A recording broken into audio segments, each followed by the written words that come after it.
Hai Positive People, kita kembali melanjutkan share pengajaran kita dalam Matius pasal 22. Kali ini kita mengambil ayat 15 sampai 22. Kemudian pergilah orang-orang Farisi, mereka berunding bagaimana mereka dapat menjerat Yesus dengan suatu pertanyaan. Mereka menyuruh murid-murid mereka bersama-sama orang-orang Herodian bertanya kepadanya, "Guru, kami tahu engkau adalah seorang yang jujur dan dengan kejujuran mengajar jalan Allah.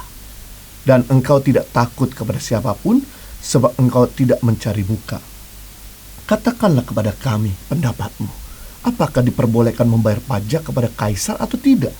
Tetapi Yesus mengetahui kejahatan hati mereka, lalu berkata, "Mengapa kamu mencobai aku, hai orang-orang munafik?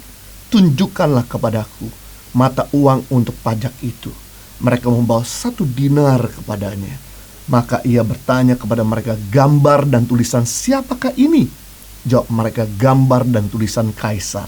Lalu kata Yesus kepada mereka, "Berikanlah kepada kaisar apa yang wajib kau berikan kepada kaisar, dan kepada Allah apa yang wajib kau berikan kepada Allah."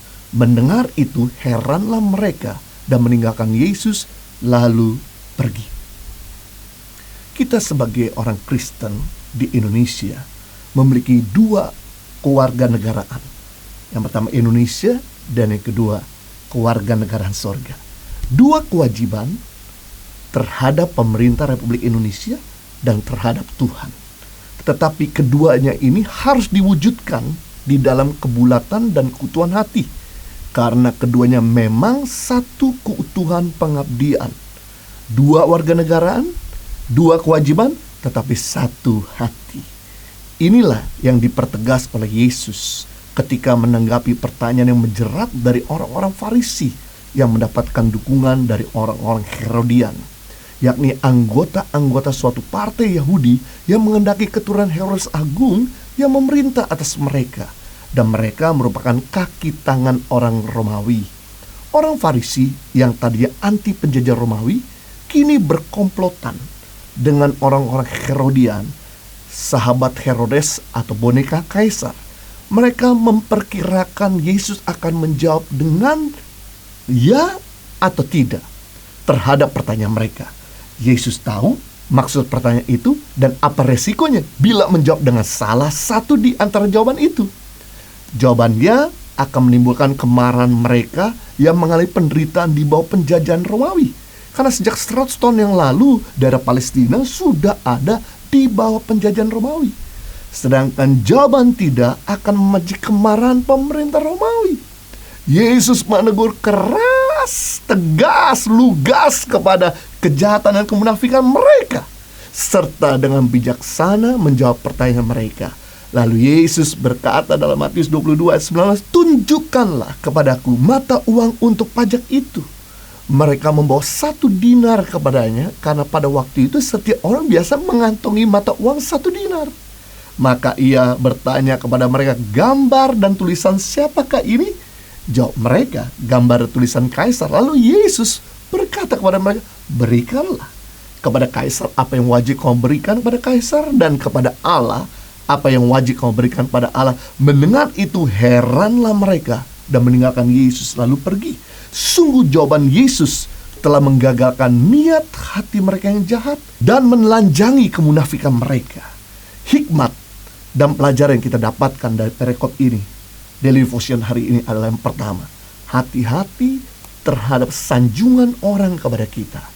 Tidak semua orang memuji kita dari dasar hati yang tulus. Ada yang mau menyenangkan manusia supaya dia dikenal orang yang baik. Ada juga dengan maksud udang di balik batu agar mendapatkan sesuatu dari kita. Ini namanya penjilat.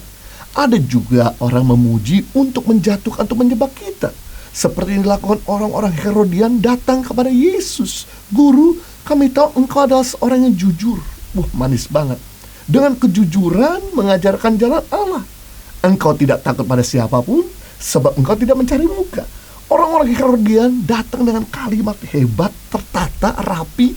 Mereka tidak langsung bertanya, melainkan membuat sebuah perangkap. Mereka menyanjung dengan motivasi yang jahat untuk menjerat Yesus.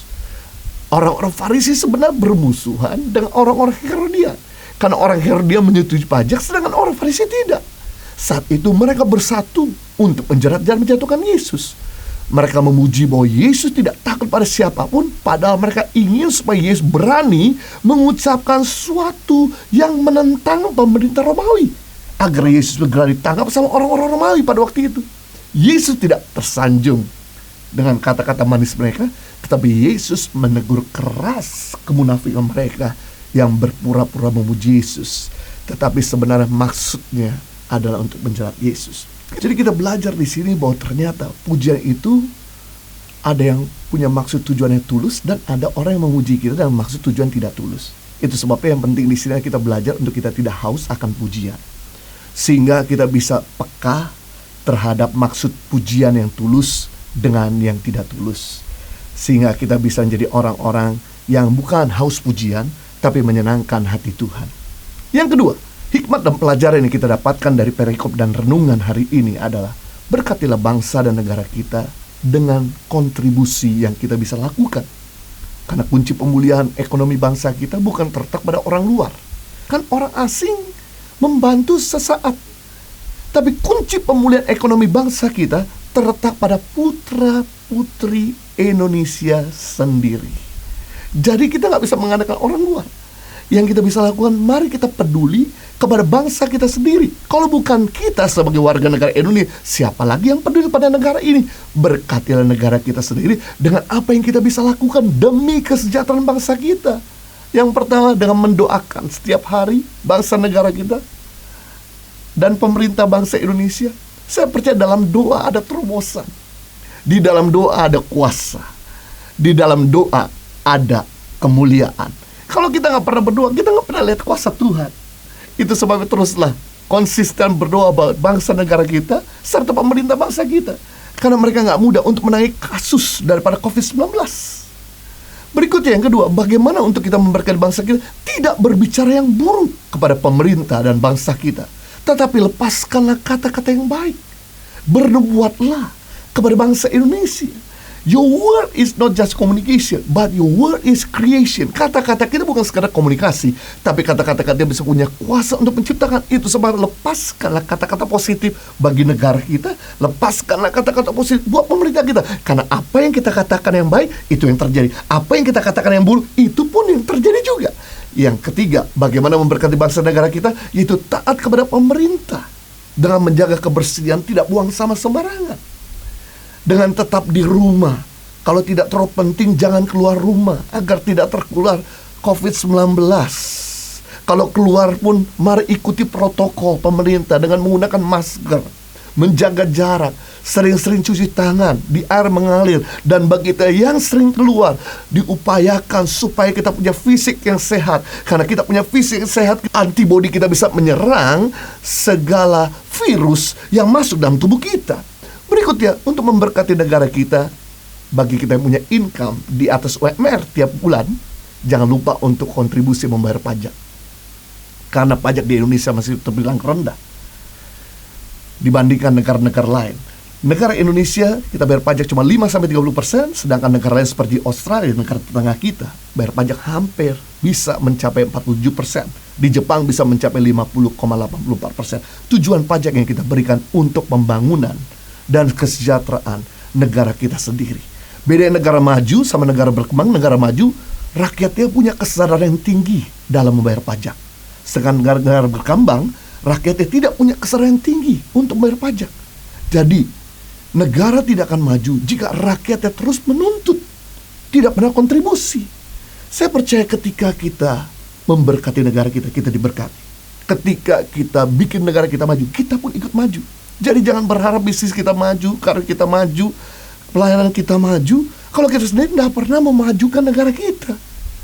Berikutnya, bagaimana untuk memberkati bangsa kita? Membantu orang yang membutuhkan di bangsa kita. Salah satu yang mendorong untuk kami kembali ke Indonesia, yaitu ketika kami dengar di mana di berita, waktu itu presiden kita sebelumnya berkata bahwa kami sebagai pemerintah punya keterbatasan menolong negara ini.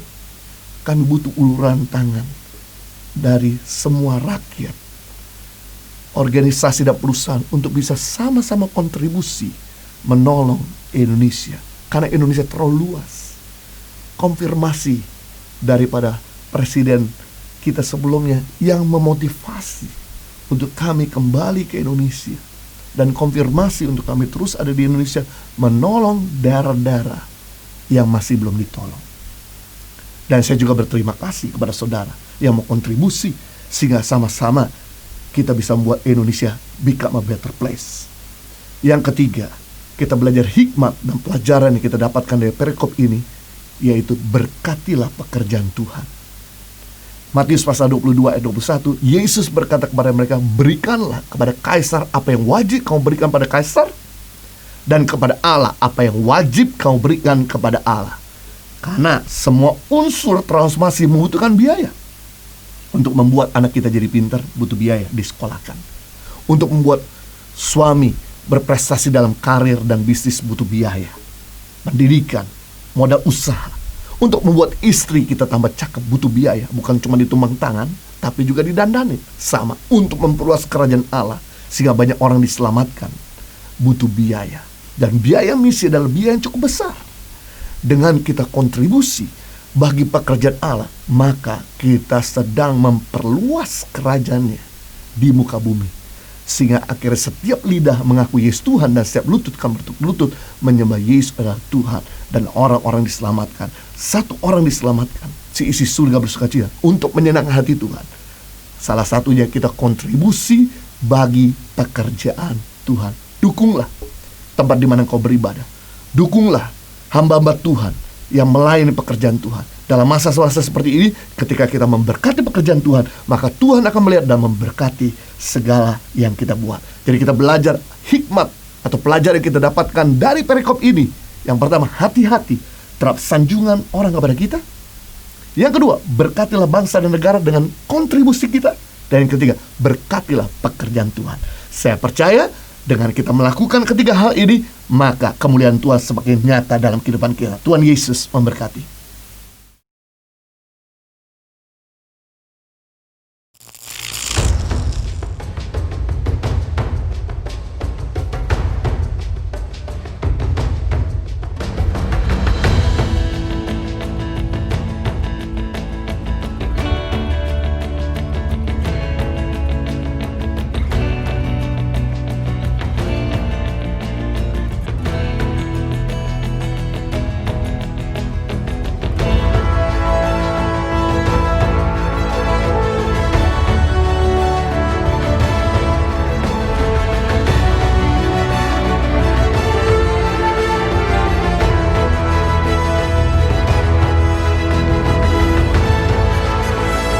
Suka duka, perjuangan guru tangan pengharapan dalam membangun pendidikan di pedalaman Indonesia.